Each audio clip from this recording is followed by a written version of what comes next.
So the report we feature today describes how America's metropolitan areas can lead the nation to a different kind of economy, an economy that creates quality jobs with good wages by exporting more goods and services abroad. In a global economy, exports begin at home, with private sector firms seizing market opportunities beyond our borders. Thus, it's best to begin with a story that takes us to Atlanta, Georgia, and a small company with large export ambitions.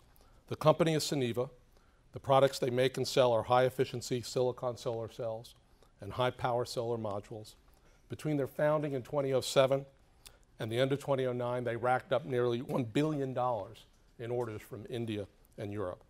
The company is the brainchild of Dr. Ajit Rogatty, an Indian-born scientist educated in the United States. Like inventors before, Dr. Rogatty was able to commercialize advanced research he conducted in the economy, in his case, the Georgia Institute of Technology. 90% of Suniva's sales in 2009 were exports. 85% of the content of their products is US made. The company is now working to build a second plant in Saginaw, Michigan, a symbol of economic renewal for that troubled industrial state. Suniva represents how the US, firm by firm, builds the next American economy, and in the process creates millions of private sector jobs. The Suniva economy is one that we at Brookings described, as Jamie said, export-oriented, low-carbon, innovation-fueled, and opportunity-rich. In other words, an economy where we export more, we waste less, we innovate in what matters, we produce and deploy more of what we invent, and we make economic growth work for the many rather than the few. The report we released today focuses on exports and makes three critical points. First, the U.S. must and can become an export nation.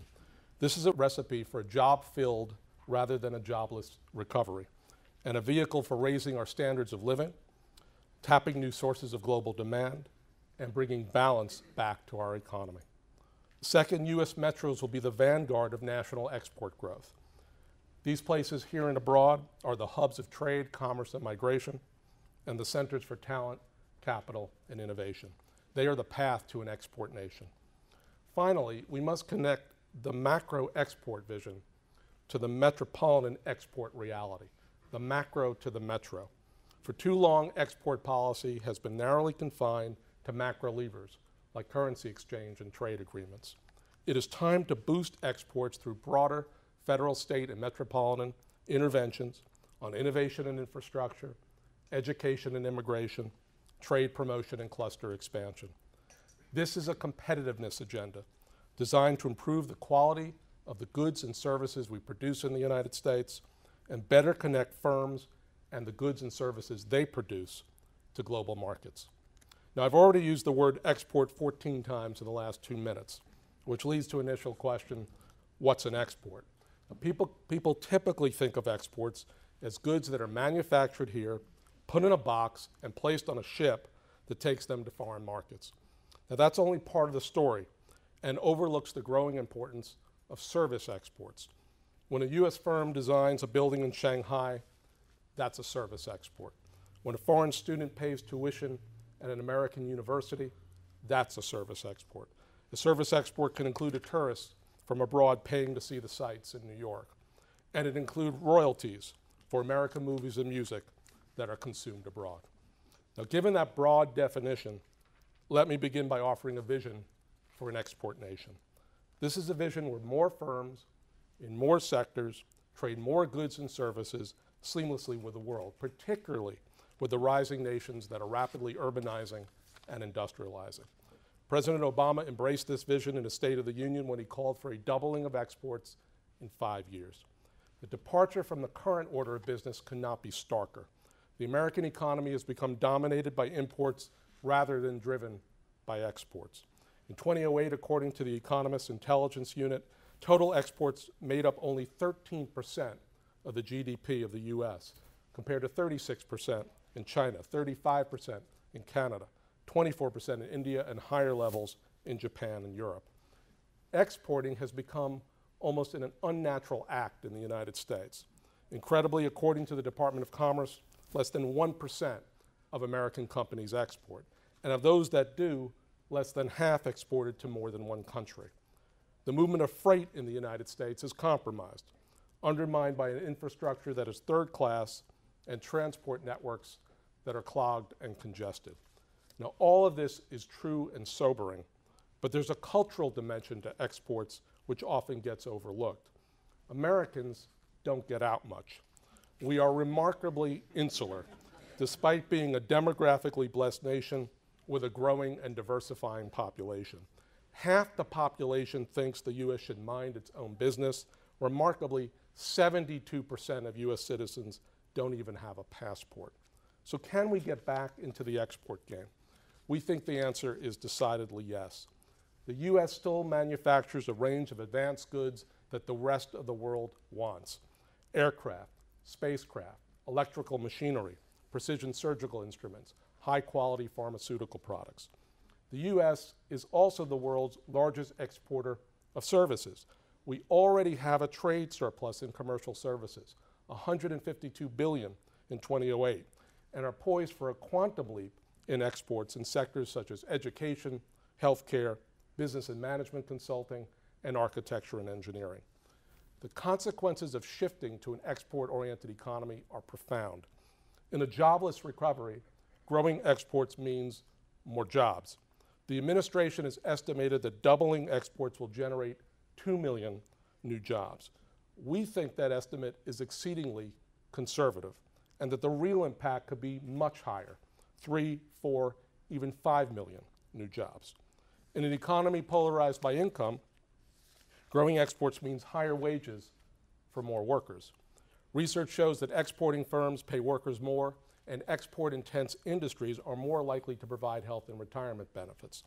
In 2008, for example, the top 5 exporting industries, advanced machinery, business services, transportation, chemicals, computer and electronic products, delivered almost half the value of total exports. Each of these industries pay workers with wages that are higher than the national average wage. Computer and electronics paid the most among the top U.S. exporting industries, 85% more than the national average wage. In an economy crippled by ruined credit, growing exports means taking full advantage of the growth in Brazil, India, China, and other rising nations. We are about to cross an economic Rubicon. Brazil, India, and China, the BRICS, are expected to account for about 1/5 of the global GDP in 2010, surpassing the United States for the first time. This will grow to more than 25% by 2015. The rise of the BRICS reflects the rise of metros. For the first time in recorded history, more than half of the world's population lives in urban and metropolitan areas. By 2030, the metro share will surpass 60%.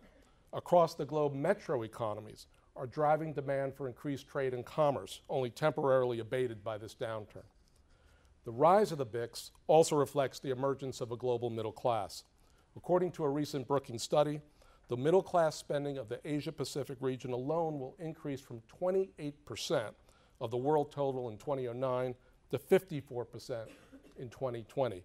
Consumers in rising nations will have the power to purchase the products and services we export in an unprecedented way. Final point. In a nation saddled with debt and deficit, growing exports means a return to economic sanity and economic balance. Americans have been consuming too much, and we've been exporting too little.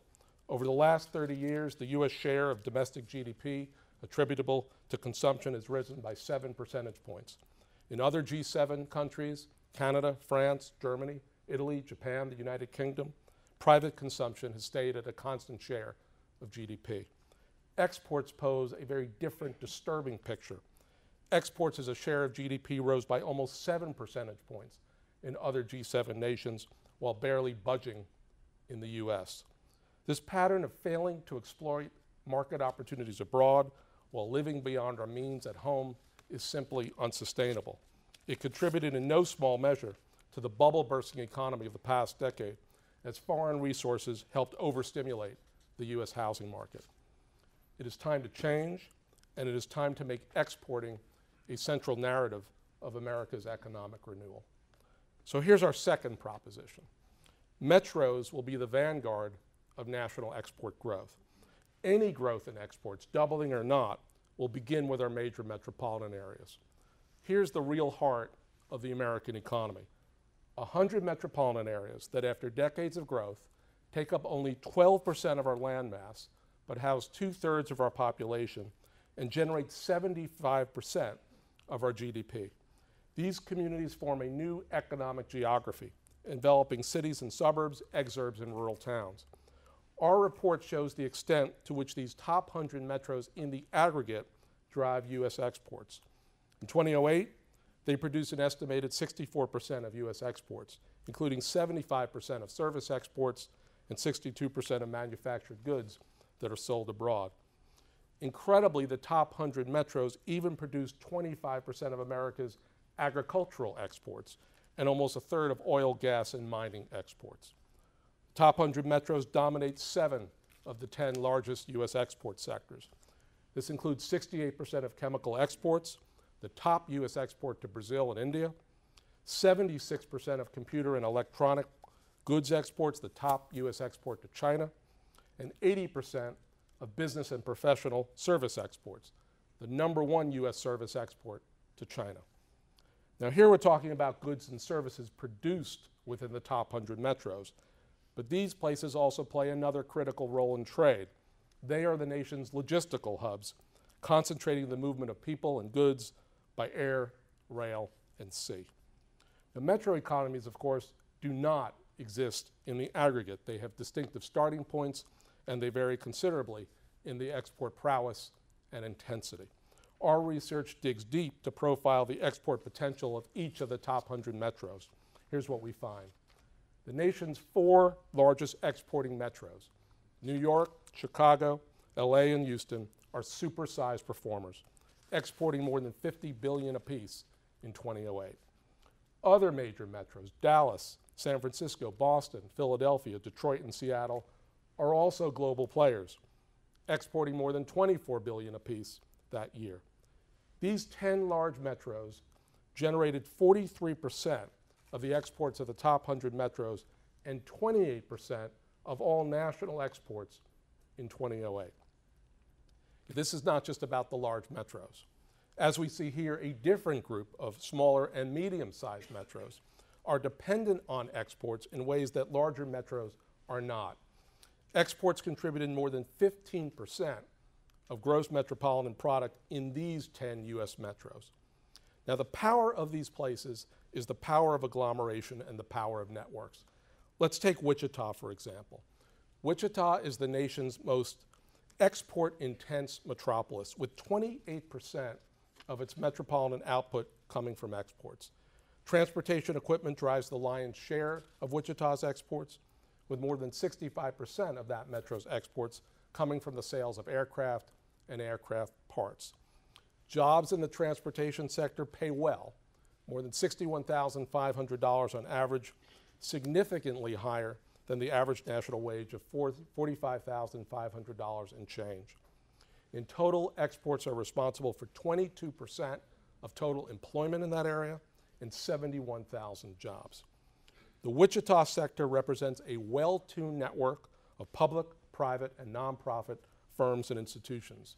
Firms like Cessna and Hawker Beechcraft are global players in aviation, servicing demands in countries ranging from Germany, Japan, to the UK. These firms compete, but they also collaborate. They share a thick labor market of skilled workers and benefit from a wide range of supporting firms and institutions like parts suppliers, Cox Machine and Perfecta, the National Institute for Aviation Research, the Wichita Technology Corporation, and Wichita State University. The Wichita story is repeated over and over in the top 100 metros.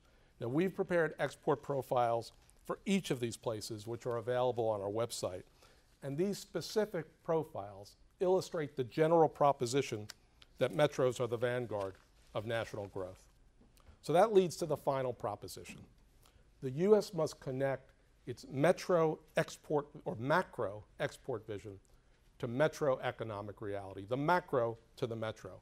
Now, for decades, trade and export policy has only been about getting the big stuff right, working to compel a reevaluation of foreign currencies so that U.S. goods are accurately priced, working to open foreign markets so U.S. firms can compete fairly with foreign competitors, working aggressively on the next generation of bilateral and multilateral trade agreements. Now, all of that is fundamental, and it must continue. But we compete in a fiercely competitive world where established nations like Germany and rising nations like China, India, and Brazil are growing exports purposefully through other channels, transformative investments in innovation institutes, modern ports, freight rail, export promotion, even facility construction. To compete with these global powerhouses, the U.S. needs a competitiveness agenda that is uniquely aligned with our entrepreneurial nation, where quality growth and jobs emerge from the DNA of metropolitan America. Private firms, large and small, research institutions, investors, governments, trade associations, philanthropy, and labor. Now, this is a playbook where the federal and state governments should lead where they must, given the need to level the global playing field and buttress a large national market. At the same time, networks of metropolitan leaders and firms must innovate where they should, given their distinct export clusters and special responsibilities for educating and training the workforce that serve those clusters. For our federal and state leaders, it's time to invest and reform. We know that innovation is the historic catalyst and fuel for economic growth. To compete abroad, we must boost innovation at home so that our goods and services are of the highest quality. Yet federal and state innovation efforts are still scattered, fundamentally divorced from manufacturing, and ill-resourced by a tax code that is still heavily tilted towards real estate and consumption. We call for a national innovation foundation, modeled on efforts in Korea and Finland, to bring under one roof and ramp up the government's fragmented efforts to boost commercial innovations in fields such as precision manufacturing, IT, and clean energy.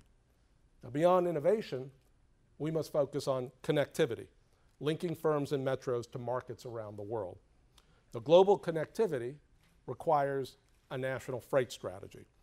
Yet in the face of rising imports and exports, the feds in the states, this is an historic matter, often disperse scarce infrastructure dollars based on political reward earmarks rather than market returns. We call for a new national infrastructure bank to invest with evidence and purpose through public-private partnerships for the future. Intermodal facilities at our congested ports, high-speed passenger and freight rail, as in many of our competitor nations, modern transmission lines to carry renewable energy seamlessly across state lines. Connectivity also requires smart and strategic export promotion. Yet while our foreign competitors promote exports in deliberate ways through sophisticated networks of outreach, facilitation, and support, our federal and state efforts tend to be timid and fragmented. We fundamentally applaud the President's National Export Initiative and all the work going on at ITA and Exim Bank and many of the other agencies. But there is much work to do in coordinating export promotion and assistance across all levels of government. The work of coordination can start with expanding the President's Export Advisory Council to include state and local leaders, such as governors, mayors, county executives, and heads of metro business chambers, universities, and economic development corporations. We need a fundamental overhaul of our federalist approach to export promotion, requiring state and local players to be at the federal table. Now, a national competitiveness strategy requires metros to innovate. There is a lot of work to do, frankly, probably more work to do at that level than at the federal and state level. For most cities and metros today, economic development focuses either on Starbucks and stadia, real estate plays, or on old-style tax abatements to lure firms to steal firms, generally from one municipality to another. This kind of economic development strategy resembles the prior economy, overly consumption-oriented, excessively wasteful. Ideally, every single metro in the US should have a metropolitan export initiative that is evidence-driven, cluster-led, goals-oriented, and metropolitan in scope. And ideally, these initiatives should be organized and even implemented by business, with support from other sectors, civic, government, labor, and university, that are critical to success. Export initiatives must be evidence-driven because export growth must start with metros understanding who they are in the global marketplace. This requires moving beyond outdated regional notions of economic composition. In the South, for instance, Charlotte has a different export profile than nearby Greensboro. Austin is distinct from San Antonio. Likewise, the notion of a unified Rust Belt stretching across large portions of the Northeast and Midwest overlooks the factors that distinguish export economies in Rochester, Cleveland, Indianapolis, and Chicago from one another. Export initiatives must be cluster-led to reflect the way metro economies actually function. This is the Bay Area. By clustering in close proximity networks of for-profit firms and the institutions, companies, and associations that support them. Cluster-led strategies include tailored interventions on land, labor, and capital, as well as marketing and promotion. Export initiatives must be goals-oriented so that aspirations can be set and progress can be measured. Just as the president has set an export goal for the nation, metros should set export goals for themselves on export job growth or scale of exports or number of exporting firms. Nothing focuses the metro mind like a unified goal. And finally, metropolitan export initiatives must be metropolitan in scope. Sounds fairly obvious, but currently there's a mismatch between the fragmented geography of government on one hand and the integrated geography of the economy on the other. Stuttgart, Germany, an export powerhouse, has one economic development entity, one, despite having 169 separate municipalities. American metros must do the same. Rather than compete against each other with scarce resources, US metros must collaborate to compete. So let me end where I began. The Great Recession forces us to think differently about the shape of the economy and to purposefully lay the foundation for a radically different kind of growth. We need to get about the business of restructuring our economy towards exports and low carbon in favor of innovation, fueled by education and skills, so that we can compete globally and put the United States back on the path to prosperity. This path runs directly through our metropolitan areas. If the US is to become an export nation, major metros will be the vanguard of national export growth. They are the places that concentrate the firms, the entrepreneurs, and the workers at the cutting edge of innovation. They are the places that have the infrastructure to connect to growing markets abroad. They are the places that have the talent and the energy to push our economy forward to a prosperity that is real and sustainable. In a global economy, exports begin at home, the major metros that are on the front lines of global exchange. We are a metro nation, and if we finally start to act like one, we can become a powerful export nation. Thank you very much.